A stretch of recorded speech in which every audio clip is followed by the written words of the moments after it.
Weiter geht's mit Rachel Nichols, alias Scarlett. Der Regisseur Stephen Sommers. Sienna Miller spielt die Baroness. Tatum als Duke. Dennis Quaid, General Hawk. Und Lorenzo, die Bonaventura, der Produzent. Herzlich willkommen. Well, thank you. You gave us all very even applause. Thank you. But you know what? This is the chance to give you an even bigger applause because it's your birthday today, so happy birthday. Thank you.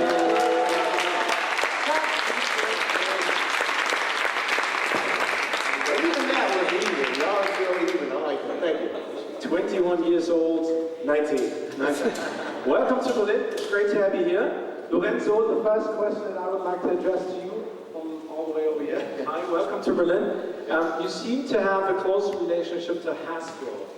How come that you were interested in, making G.I. Joe into a movie?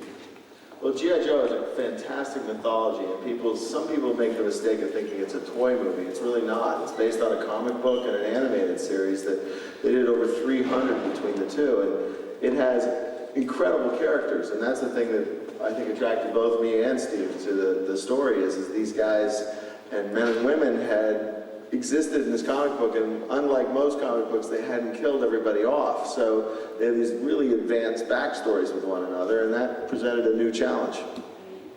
Thank you. Fragen beim Herrn. Hi, I'm Stefan, Radio Energy Berlin. I have a question for Mr. Sommers. It's not a question, it's a statement. I wanted to play an action movie like this, and what will come up next from you? I just felt like I wanted to do something completely different, and this is the antithesis of the kind of work I've done before. And this is a movie that is entertaining and so much fun to play such an iconic character such as the Baroness. I mean, she's a brilliant femme fatale, and that's always a really fun thing to do as an actress. And next, I'm doing a Patrick Marder play on Broadway in New York. Fragen.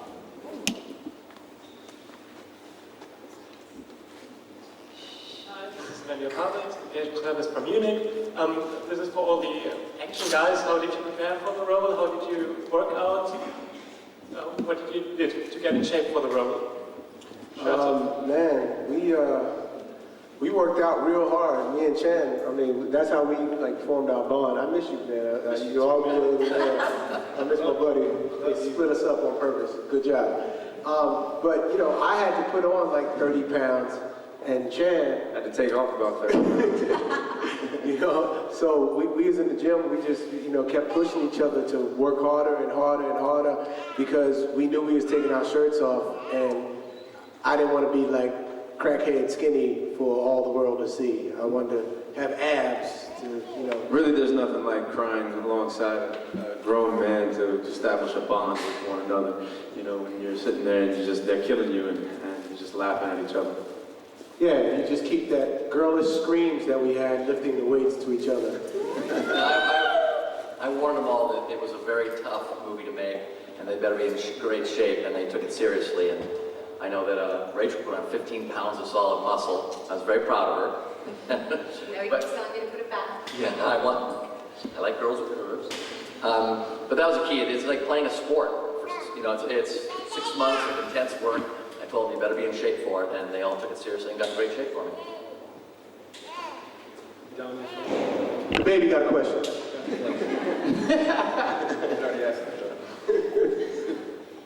With from RBB Television, I have a question for Mr. Quaid. One question is to play Hawk. How you feel in this role? It's an action film. And the second is my son is 19 months. You have twins. How you feel with the twins, that they change your life? You have a great son. Yes, that's it. Well, that's how I get my workout, is I chase them around. It's a double workout every day, that's for sure. But I really wanted to play Hawk. Stephen Sommers, because of Stephen Sommers too, he came to me to play this, and all of his movies, they're always so much fun to see because he's a kid himself. Besides that, he's a master filmmaker, and he knows what audiences want to see. And I've enjoyed his films through the years, and Hawk, but I thought it was a fun character to do. He's sort of a cross between General Patton and James Bond and a naive Hugh Hefner. He's got these beautiful girls around, but he doesn't seem to notice. But the only requirement to get in, one requirement to get into the Joes is you have to be hot. So, but it was just a lot of fun to do. Hi, I'm Bert. Question to all of you, in a way, I mean, the action story is based on, in a way, on toys. So what are your own experiences with action toys and things like that? And the question to Stephen Sommers, how would you describe the advantages of modern CGI compared to your earlier films where I guess you didn't use as much as in this case? Let's start with the toys. Marlon, did you play with G.I. Joe toys as a child? You know, they always tease me because I grew up in a house with 10 kids. And it was either G.I. Joe toys or dinner. We chose dinner. So I didn't get to play with G.I. Joe, but I used to paint my fingers green, and this was my G.I. Joe doll. I actually was introduced to G.I. Joe about 2 years ago, this new version. I didn't know anything about it, so that's, for me, it was really exciting because it was such a big visual world. And I think it was an advantage to have somebody who really didn't know a lot about G.I. Joe to start with, because I wanted to make sure the whole world, anybody who's never even heard of G.I. Joe, I could explain it to them in the movie. You don't have to know anything about G.I. Joe, come to the movie and we'll show you the whole world. You won't get lost. I like My Little Ponies. Snake Eyes was my favorite growing up. Well, I had the original doll. Basically a glorified Ken doll from Billy Barbie. No. He was better than Ken. My Barbie's always dated G.I. Joe. Really? Was he taller than Taller than Ken? Better looking. Lifelike hair. Had a gun. Kung Fu Grip. And as far as CGI, it used to be every movie you're trying to do something completely new and different, and I think we do that in this movie, but technically, now, for years, we're at a certain plateau where we can kind of do anything. It's just a matter of the service of the characters and the story. It's all about the characters, it's all about the story, and then the CGI comes into play. I don't have to really sit around trying to figure out technically how I can top myself, because I've got enough work to do. Jenny, what was it like to be stuck in that suit? We don't want to talk about the suit.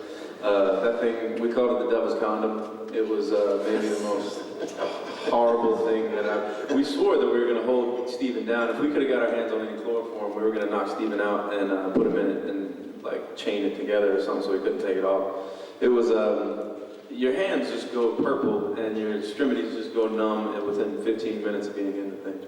And then they put us on a treadmill and don't let us get off of it for I'd rather be waterboarded than be that. waterboarded. Yeah. Waterboarded. Get that. And that's the only thing they complained about the whole movie. It's like I was throwing them around and banging them up and blowing them up, and the only thing they complained about is the wardrobe, so I was happy. I have another question for Sienna Miller.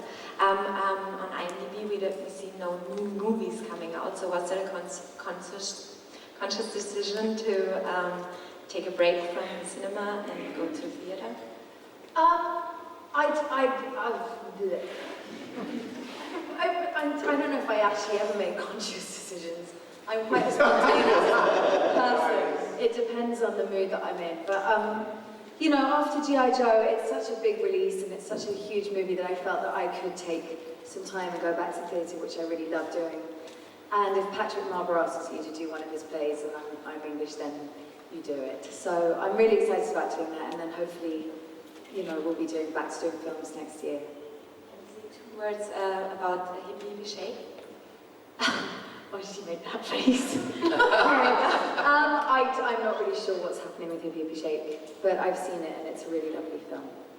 Thank you.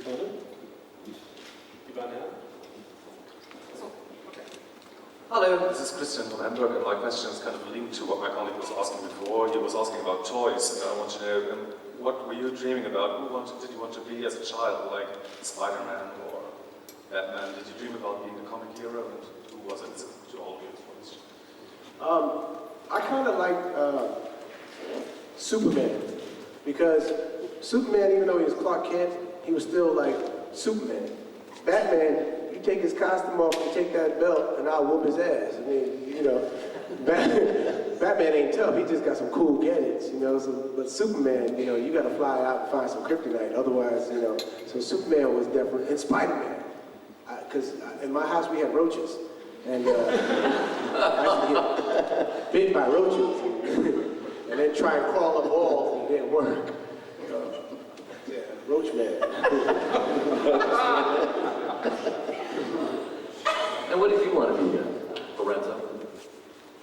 What did I want to be? I think you know, Marlon, I'm going to take issue with you. I think Batman was pretty cool. I'm sorry. Just because Lorenzo greenlit the movie, that's why. Roach Man would kick his behind. Roach Man. If I was growing up, I'd probably want to be Neo now. Yeah, exactly. Neo. I don't know. I think I just wanted to. Snake Eyes still is my favorite. It was one of my favorite moments on set. I think it was like the second or third day of filming, and I looked over and I got to see Snake Eyes standing right next to me, and that was pretty cool. And you know, you don't really recognize an actor with Snake Eyes. He's just Snake Eyes, and it's he was it for me. I wanted to be Batman as well. I'm sorry. Batman was kind of cool. I have a question about the Paris sequence, and I guess that goes to you and Mr. Bonaventura, because this is awesome, and it's, you know, how long did it take? How hard was to pull that one off? That was because it looks great.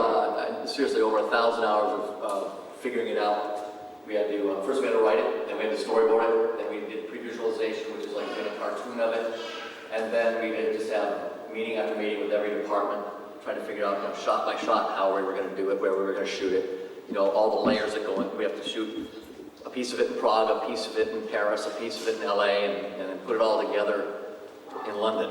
So it was a lot of hard work. What else do I do?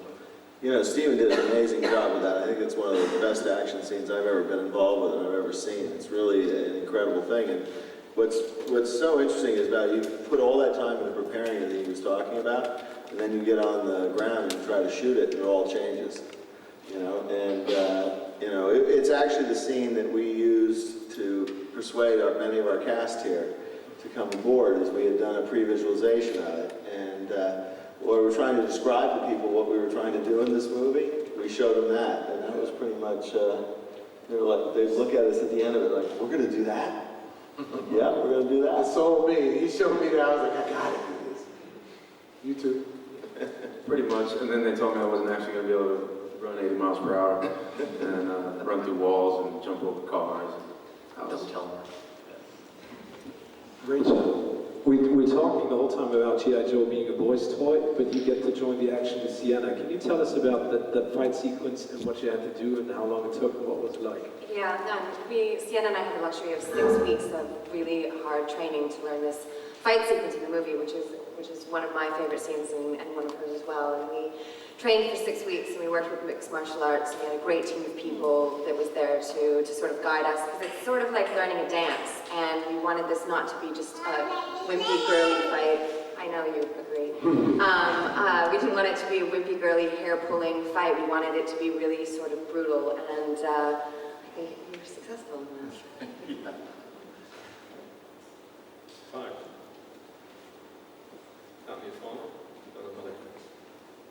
I have a question to Ms. Miller. We saw you here a few weeks ago in Berlin, so it's a Berlin question. Maybe that you have a fable for Berlin, and do we see you more often now? Maybe I have a what? I'm sorry. A fable for Berlin. So do you like Berlin? Oh, I love Berlin. I really do. But every time I've been here recently, it's been to work, and I haven't had much time to explore the city. But I have friends who say Berlin is the coolest place in Europe, and I'd really love to come and spend some time and not work. But unfortunately, I've been kind of zipping in and out quite quickly. Maybe we'll shoot at Babelsberg next time. Yeah. Hi, me again.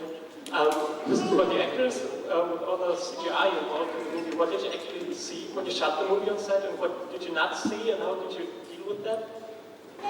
We did a lot of live action as well as green screen. I mean, I think it was mainly the underwater sequence that was green screen, but a lot of the action that you see was real and live. Yeah, there wasn't, I mean, we did as much blue screen and CGI as you really, in a movie like this, you have to put the actors in the action. Otherwise an audience can smell it. And there was times when we usually didn't use stunt doubles unless it was extremely dangerous. And with the two little ninjas, they're two 12-year-old kids, we couldn't use stunt doubles at all because they were so good. One of them was like a world-class kung fu expert or whatever, and we couldn't, nobody that size was as good as the two of them. So they were really beating the shit out of each other. And it worked out great. They were fantastic. I actually got to be strapped in front of a car going about 70 miles per hour, so that was my highlight, one of mine. It blew up a house, too, I mean, an entire building. And we blew up 112 cars, which is a record. Very proud of that. Very proud of that, huh? Yeah. We beat the Blues Brothers. Which is very hard to do. You've already done it. A question to Mr. Quaid. Ms. Miller was here to Fashion Week, and you worked here a lot of time making films. How you love Berlin? What's your favorite in the city? Well, I've been to Berlin several times over several decades. I was here back when they had the wall and Checkpoint Charlie, and it was a very different Berlin, as we all know back then. And then I was actually here when the wall was coming down. I got on a plane and came over here because I wanted to be part of it. And I actually got to take a sledgehammer to the wall and got pieces of the wall itself. And it was just a big party in the streets. It was such a great, great feeling. And then to come here now, today, and see the difference and see the buildings that have gone up, particularly in East Berlin. Berlin is now maybe the most modern city in the world. It's great. Die letzten beiden Fragen, einmal hier hinten und dann hier vorne. I came here looking for the wall, Dennis. I'm trying to go take pictures of it. Two questions, one to Dennis. Although you don't look a day older, it's about a quarter century ago that you did a very big blockbuster fantasy movie called Inner Space, if I recall the original title correct. How would you compare doing fantasy and action movies a quarter century ago in comparison to today? And the other question is to Marlon. First, Batman rules. The second one, actually, Batman rules. Actually, the baby has got a question, as it's her birthday tomorrow. She wants to know, what are you doing for the birthday today here in Berlin? I don't think she wants to do what I'm doing. Breast milk and vodka ain't a good thing for the baby. But it's a great day. July 23rd is a wonderful day. But July 24th is a better day because she's a cutie. Good job. Good job.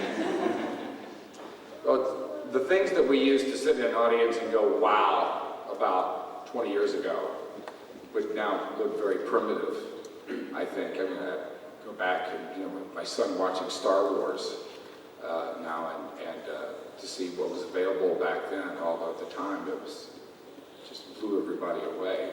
You can do so much more today. It's getting so much more, it's just about seamless now. And like Stephen said, you can do anything you want.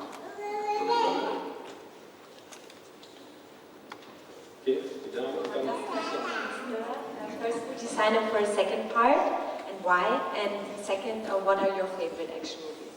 I'm very much hoping to make a second and third G.I. Joe, and on and on and on. We depending on the success, which we're all hoping for, then I would be thrilled to be a part of the next films. And my favorite action films? I love Star Wars because that was kind of what was around when I was growing up. And I just saw Star Trek. I thought that was great. Transformers is a really wonderful franchise.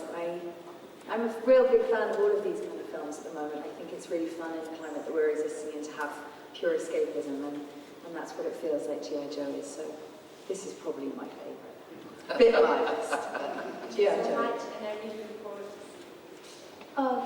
Vielen Dank, meine Damen und Herren, das war's. Thank you very much for being here in Berlin. All the best of luck. Thank you.